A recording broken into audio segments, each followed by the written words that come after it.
Le sujet de ce cours s'articule autour de la notion de l'histoire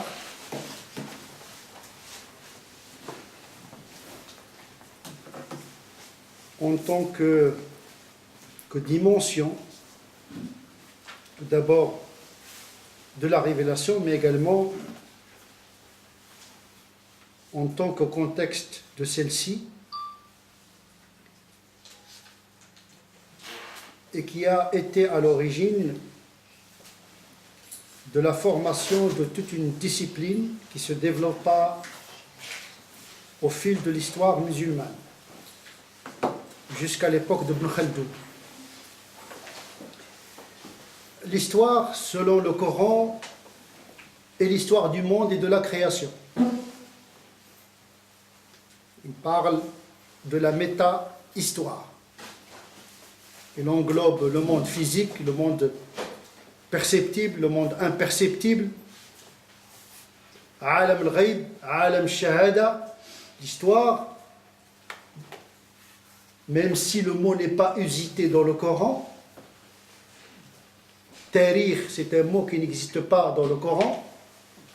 Il y a le qasas, le récit, mais ce concept est absent dans le Coran. Elle a été concepté par la suite.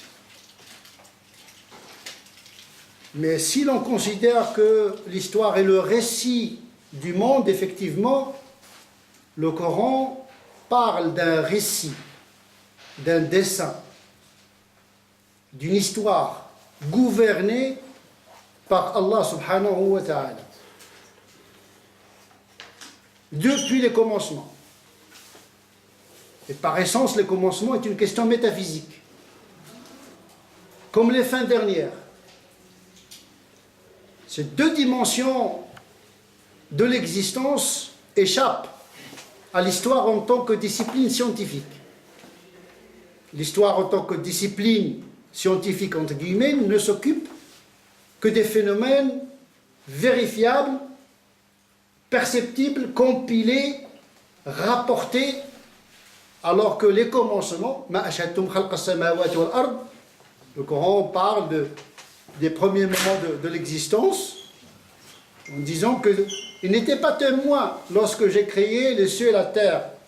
Voilà, mais même leur propre création, ils n'étaient pas témoins. Donc quelqu'un qui n'est pas témoin d'un événement, il ne peut pas le rapporter. Il échappe à la narration et donc à l'histoire.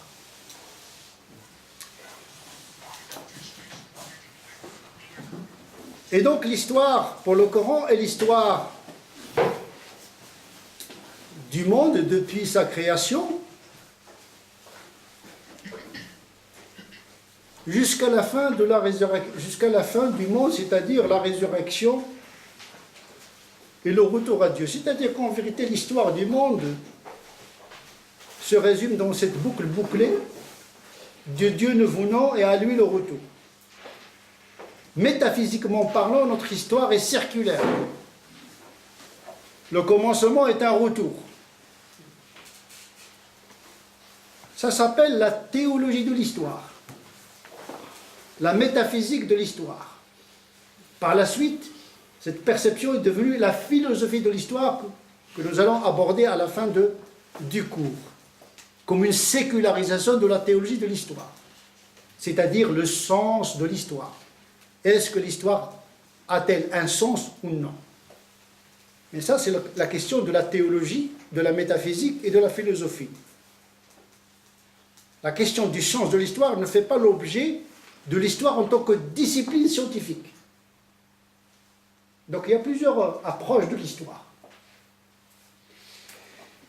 C'est pour cette raison, parler de l'histoire, c'est parler de quelque chose de très complexe à l'image de l'être humain.